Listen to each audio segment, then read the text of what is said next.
de villinquen, de guante y de bastón, anteojos que parecen las ruedas de un camión, 14 pelos locos que la van de bigote y un pañuelo grandote que cuelga tentador. El pantalón bien blanco, bien ancho y bien planchado, y el pelo con más brillo que el bronce bien lustrado. Sos un producto criollo, industria nacional. Te llaman Boca Abierta, sos un tipo sin igual. Boca Abierta, las pibas te han bautizado.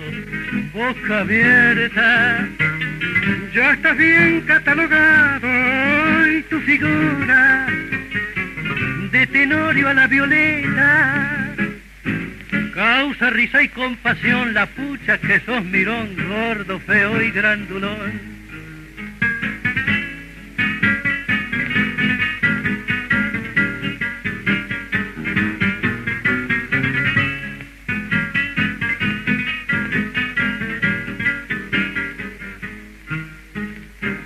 Las pebetas del barrio que te conocen bien te llevan el apunte para seguirte el tren, y como te arrancaron muy verde de la cuna, te estás de sola luna los meses de plantón, y estás muy convencido que sos un ligador y no hay quien te resista el lío del amor, pero no te das cuenta, gatito de albañal, que vos con esa pinta no podés enamorar.